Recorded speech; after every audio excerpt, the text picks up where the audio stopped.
대선 압승을 못한 네 가지 이유와 세 가지 과제. 압승이 아닌 쾌승. 국민은 이번 대선에서 압승하고자 했습니다. 그런데 대선 결과를 압승이라고 볼 수 있을까요?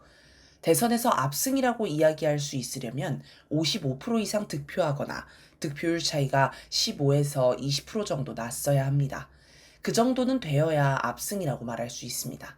이런 기준으로 보면 이번 대선을 압승이라고 할 수는 없습니다. 이것이 불가능한 목표였을까요? 아닙니다.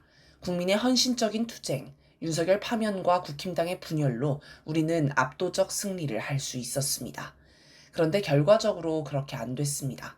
이재명 대통령의 득표율이 출구조사 결과에 비해서도 떨어지고 역대 최다 득표수라고 하지만 박근혜가 세운 최다 득표율인 51.6%보다는 떨어집니다. 압승이라고 할 수는 없지만 통쾌한 승리, 쾌승이라고 할 수는 있습니다. 이번 대선에서 미국은 총력전을 펼쳤습니다.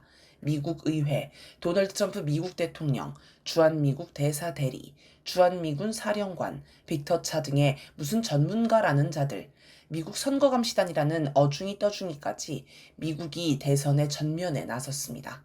이렇게 미국이 노골적으로 직접 전면에 나온 적은 처음입니다. 그런데도 대선에서 승리할 수 있었던 것은 오직 국민 덕분입니다. 예전에는 대선 승리를 위해 DJP 단일화, 노무현 정몽준 단일화처럼 보수층의 힘을 빌리기도 했지만 이번에는 오로지 국민들의 힘만으로 이겼습니다. 미국과 친미 친일 극우 세력의 온갖 발악을 누르고 국민이 통쾌하게 이긴 쾌승입니다. 왜 압승을 못했는가를 돌아보고 반면교사로 삼는 것은 도움이 될 것입니다. 이번 대선에서 누구를 투표하게 할 건가, 누가 투표를 포기하게 할 건가를 두고 양쪽이 다 총력을 다해 싸웠습니다. 물론 양측이 서로 중도층을 확장하려 한 것, 2번을 찍던 보수층의 마음을 돌려세워 1번을 찍게 하려 한 것, 진보개혁층이 2번을 찍게 하려 한 것도 있었습니다. 그러므로 보수 인사인 윤여준 등을 이재명 대선본부에서 영입한 것, 민주당 대표였던 이낙연 전 총리를 국힘당에서 영입하고 이재명 후보에 대한 악마화도 연일 계속한 것 등의 현상이 있었던 것입니다. 하지만 더 중요한 것은 누구를 더 투표장으로 나가게 할 건가였습니다. 그래서 민주단체들에서는 사전투표와 본투표를 앞두고 투표 호소문, 투표 경문을 발표했고 국힘당 측에서는 여론조사 공표 금지 직전 골든크로스가 시작되었다는 보도를 쏟아내며 막판에 투표 독려를 열심히 했습니다. 이렇게 양쪽이 총력전을 벌이는 기간 부정적 작용을 한 것이 무엇인가를 우리는 살펴봐야 합니다. 국힘당 지지자가 투표장으로 더 나가게 하고 이재명 지지자를 힘 빠지게 만든 일이 뭐가 있었는지 살펴봐야 하는 것입니다. 지난 대선에서는 김혜경 여사의 법인카드 사적 유용 의혹이 결정타였습니다. 특히 설명절, 연휴 내내 관련 보도가 이어지면서 민심이 영향을 많이 받았습니다. 이번 대선에서는 뭐가 있었을까요? 총 4가지로 짚어볼 수 있습니다. 유시민 발언 논란. 첫 번째는 유시민 작가의 설란형 발언 논란입니다. 유시민 작가의 설란형 발언은 공적인 자리에서는 절대 용납될 수 없는 발언입니다. 이 같은 발언을 한 배경에는 유시민 작가의 겸손하지 못한 태도가 있습니다. 그는 본인을 선지자로 보는 이른바 자뻑 기질이 있습니다. 앞을 내다보는 예언자적인 사람, 모든 문제에 해답을 주는 사람으로 여기는 것은 결국 겸손하지 못한 자세와 연관이 있습니다. 본인의 생각이 아니라 설란형의 입장에서 그렇게 이야기한 것이라고 하지만 그런 것을 공적인 자리에서 표현하려면 다르게 해야 했습니다. 아마 유시민 작가도 방송하면서 자신도 선을 넘는다고 생각했을 것입니다. 그런데도 자기를 절대화하는 엘리트의식 때문에 계속 밀고 나간 것이 아닌가 싶습니다. 서울대 출신이라는 엘리트의식, 겸손하지 못한 태도가 결국 이런 논란을 만든 것입니다. 민주진영의 활동가는 이런 모습을 반면교사로 삼아야 합니다. 일부에서는 운동권이라는 도덕적 우월감을 가지고 선지자, 예언자인 것처럼 자뻑에 빠지거나 경제적 초라함을 가리기 위해 부모 형제들에게 큰이라는 운동권임을 으스대는 경우가 있습니다. 하지만 앞선 유시민 작가의 사례를 볼 때 이런 태도는 굉장히 부적절하고 위험합니다. 그렇다면 민주진영 활동가는 어떤 데서 자기 인생의 당당함, 떳떳함을 느끼고 제 본분을 다할 수 있을까요? 그것은 우리는 국민을 하늘처럼 받드는 사람이다.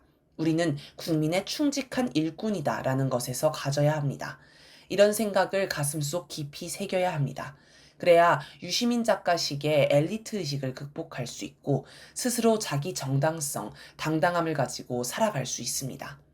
유시민 작가의 겸손하지 못한 태도는 그의 들뜬 모습에서도 볼 수 있습니다.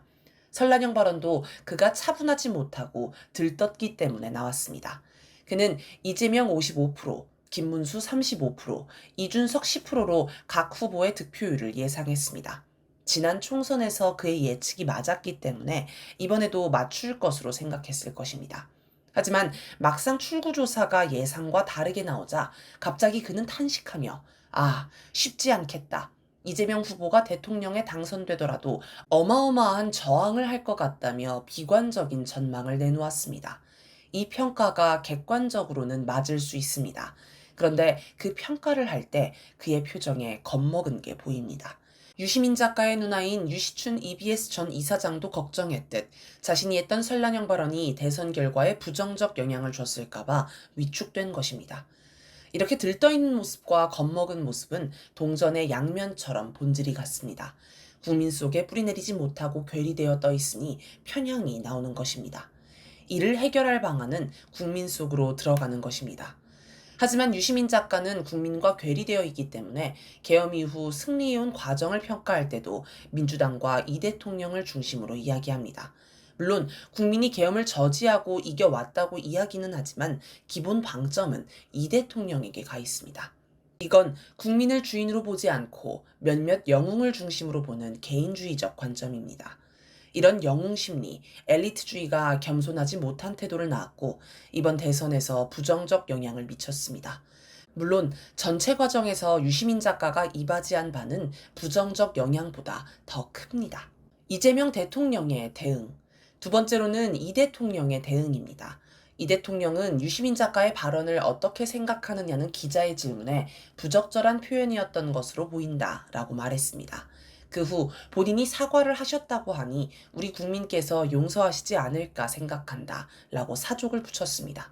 이 대통령은 그냥 선거 과정에서 상처를 줄 수 있는 발언이었다. 자제했어야 한다 라고만 이야기했으면 됩니다. 하지만 굳이 사족을 붙여서 사과한 이준석 후보는 제명하자고 하고 유시민 작가는 용서해야 하느냐는 논란을 낳았습니다. 이런 대응은 여러 번 있었습니다. 이 대통령은 대선 기간 아들 논란과 관련해서도 자식 이기는 부모 없다고 잘못 키운 제 잘못이지요 라며 사과했습니다. 하지만 바로 다음 유튜브 채널 김어준의 겸손은 힘들다 뉴스공장에 나와서는 아들이 죄가 없는데 회사에서도 쫓겨나고 취직도 못한다 라는 이야기를 했습니다. 이건 불필요한 말입니다. 이미 아들에 대해서는 유죄 판결이 나왔는데 죄가 없다고 이야기하는 것도 앞뒤가 안 맞고 지금 최악의 경기 때문에 취직을 못하는 사람이 한둘이 아닌데 자기 아들이 억울하게 취직을 못한다고 이야기하는 것도 공감을 끌어내지는 못합니다. 논란이 되는 욕설과 관련해서도 잘못했다고 사과는 했지만 형이 욕설한 것을 옮기는 과정이었다며 사족을 달았습니다. 하지만 그런 욕설을 들었다고 누구나 그대로 옮겨 말하지는 않습니다. 화가 났다고 하더라도 해서는 안 될 말이 있는데 그렇게 자기 입으로 욕설을 한 것은 잘못이었다고 사과하고 끝내면 됩니다. 그런데 왜 사과를 하면서도 사족을 달까요? 이는 억울한 마음이 있기 때문입니다. 하지만 생각해 봅시다. 만약 이 대통령이 사과만 하고 끝냈다면 어떻게 되었을까요? 사람들이 억울한 상태로 그냥 뒀을까요? 측근들, 지지자들, 민주개혁 유튜버들이 이에 대한 해명을 다 해줬을 것입니다. 그것은 이 대통령이 직접 한 말이 아니고 형이 한 말을 옮기는 말이었다고 사정을 설명할 것이고 사람들은 그 설명을 들으며 어느 정도 이해하는 층이 생길 것입니다. 이 대통령이 사과에 사족을 달아 계속 논란의 빌미를 만드는 것은 집단과 상의해서 협업하기보다 개인 플레이에 익숙하기 때문입니다. 경기도지사 시절 계곡음식점 불법 시설물 철거와 관련해서도 이 대통령은 담당 직원, 국장들이 어떻게 애를 썼는지, 시민들이 어떻게 협조를 잘 해주었는지에 대해 설명하고 그것을 내세워주기보다 자신이 다 한 것처럼 이야기했습니다. 이는 집단과 상의하고 협업하는 것을 중요하게 생각하지 않고 개인 플레이만 하는 엘리트 의식에서 나오는 행동입니다. 자신이 사과도 하고 해명도 다 하려고 하므로 불필요한 빌미만 주게 됩니다. 또한 이 대통령은 자신의 반성을 인기를 끄는 계기로 생각하기 때문에 이런 행동을 합니다.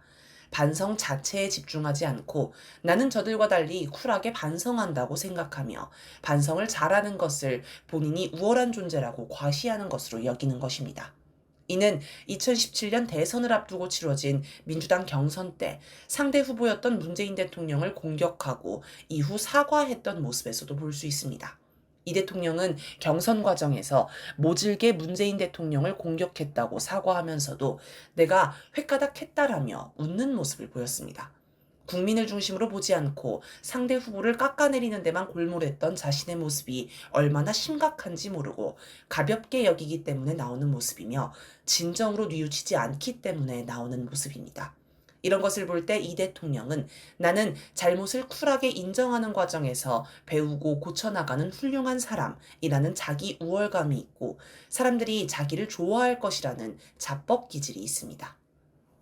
이런 모습이 극명하게 드러난 것은 대표연설에서 불체포 특권을 포기한 것이 수박 감별 차원이었다는 발언입니다. 불체포 특권 포기 선언이 당시 정세에 무슨 도움이 되었습니까? 당시 국민이 이 대통령을 지키기 위해 서울로 올라오고 구치소 앞까지 가며 투쟁했던 모습을 떠올려보면 수박 감별 차원이었다는 이 발언은 논리적으로도 연결되지 않고 아무 말이나 막 던지는 것처럼 보입니다. 이런 자기 합리화가 제일 좋지 않은 태도입니다. 이렇게 이 대통령의 들떠있는 모습, 자기 잘난 맛이 강하다는 생각, 태도에서 묻어나오는 가벼움이 민심에 부정적 영향을 미칩니다. 왜 이런 모습이 나오는지 생각해 봐야 합니다. 이 대통령에게 이런 모습이 나오는 것은 국민 속에 튼튼히 뿌리내리지 못하고 붕 떠 있으며 집단보다 개인을 앞세우기 때문입니다. 민주당의 전략적 사고 부족. 세 번째는 민주당의 모습입니다. 민주당은 투표일을 며칠 앞두고서 대법관 수를 증원한다거나 대법관 자격 요건을 비법조인까지 확대하자는 법안을 발의한다고 발표해서 논란을 낳았습니다. 물론 비법조인 대법관 확대 문제는 철회했지만 불필요한 시기에 그것을 제기하여 논란을 낳았습니다. 친미 친일 극우 세력들은 민주당이 의회 독재를 한다며 계속 공격하고 있는데 이재명 정부가 출범하면 행정부 장악에 이어 사법부까지 장악하려 한다는 공격의 빌미가 되고 상대 측을 결집하게 만드는 계기가 되었습니다. 정청래 법사위원장 또한 내란 특검, 김건희 특검 등 여러 특검법을 대선 투표일 전에 국회 본회의에서 통과시키고 이재명 후보가 당선되면 공포하게 하여 정치개혁 문제들을 해결하고 임기 시작 시점에 바로 경제, 민생 등에 집중할 수 있게 여건을 만들어 줄 것이라고 하였습니다. 만약 그랬으면 투표를 하루 이틀 앞두고 국회 본회의장에서 특검법을 둘러싼 충돌과 논란 상황을 만들어 저들의 의회 독재, 괴물 독재 주장에 빌미를 주었을 것입니다. 민주당이 이런 빌미를 주는 것은 전략적 사고가 약해서입니다. 대선 때는 대선 승리에 집중하여 모든 것을 짜야 합니다. 대선 승리에 복무하기 위해서는 보수층이 집결하지 못하도록 해야 하는데 앞서 민주당이 이야기한 것들은 보수층을 집결, 선동할 수 있는 소재가 되었습니다. 가만히 있다가 대선이 끝나고 해도 아무 문제 없는 것을 굳이 대선 기간의 이야기에서 시빗거리를 주는 것은 정치력이 떨어지는 것이고 전략적 사고가 부족하다는 것을 보여줍니다. 또한 강성 지지층에게 자신을 내세워 인기를 끌려고 하기 때문입니다. 내가 이렇게 사법부 개혁의 선봉장이고 이 대통령의 성공을 위하는 충신이라는 것을 보여주며 인기를 끌려고 하는 게 있습니다. 이는 사심입니다. 이런 사심이 결국 민심에 부정적 영향을 끼칩니다. 조국혁신당의 사심. 네 번째로는 정경심 교수와 조국혁신당의 모습입니다. 정경심 교수는 더 일찍 만날 조국이라는 문구가 있는 사진을 자신의 SNS 프로필로 했습니다. 이는 이재명을 찍으면 남편인 조국 대표를 일찍 만날 수 있다. 즉 조국이 특별 사면을 받을 것이라는 이야기인데 이것도 대선 기간에 미리 할 이야기는 아닙니다. 국민이 내란을 진압하고 열어낸 조기 대선의 성과를 개인의 이익으로 가져가려는 이기적인 모습입니다. 이런 모습은 윤석열 탄핵 가결 당시 조국혁신당이 3년은 너무 길다는 1호 공약을 조국혁신당이 지켰습니다. 라고 홍보한 것에서도 볼 수 있습니다. 윤석열을 탄핵시킨 것은 국민이었습니다.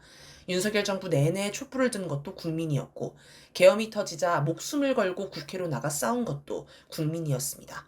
탄핵이 부결되자 여의도로 집결해 국회를 둘러싸고 탄핵 가결을 끌어낸 것도 국민입니다.